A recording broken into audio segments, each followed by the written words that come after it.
lifting up Jesus, opening His Word from Australia, Denmark, Israel, Japan, New Zealand, Northern Ireland, Republic of Ireland, Singapore, South Africa, United Kingdom, Thailand, the Philippines, United States, and throughout the world. You're watching Moriel TV. Hi, this is Tim from Moriel TV and Moriel Radio, here live via Skype with James Jacob Prasch in England. Jacob, one of the believers said, "Dear Jacob, thank you for your prophecy updates. How do you discern from reading the Bible which texts have been fulfilled and which have been already and yet to be fulfilled?" So in conclusion, how do you distinguish between those texts? Okay, we have three kinds of predictive prophecies. Predictive prophecies. Ones that are fulfilled already, ones that are yet to be fulfilled, and ones that have been partially fulfilled but are not yet completely fulfilled, or are to be fulfilled again. They have a double reference or double meaning. What is essential is to categorize each.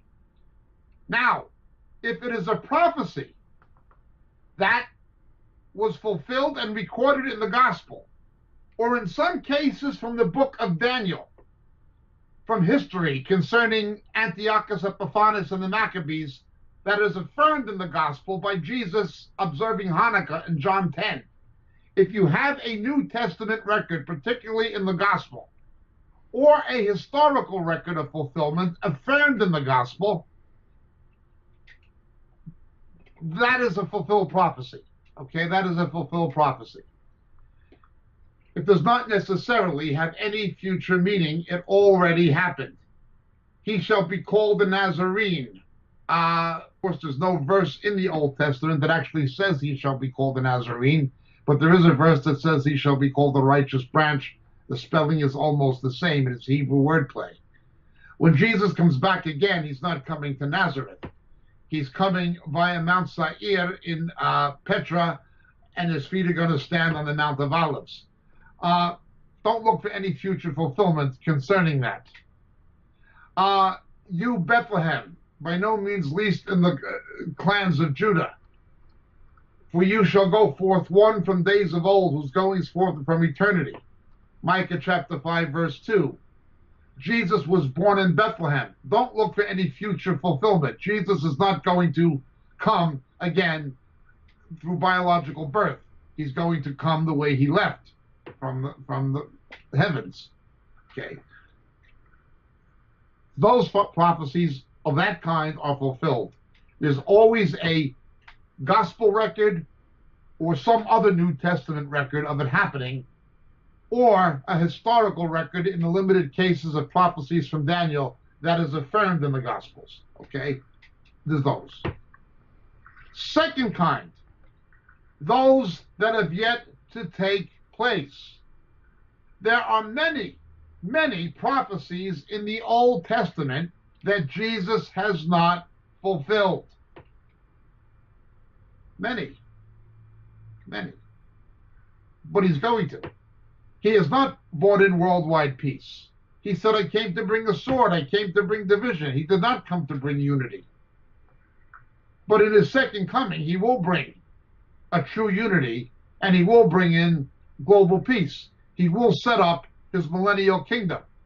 He did not fulfill those Old Testament prophecies from the book of Isaiah concerning the millennium, for instance. It hasn't happened in his first coming. It is to happen rather in his second.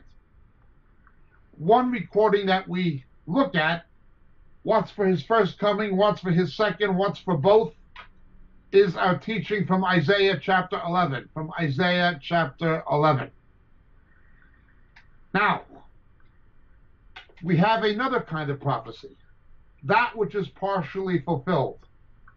For instance, in Zechariah chapter 12, verse 10, they will look upon me who they have pierced, and mourn for him as one mourns for an only son.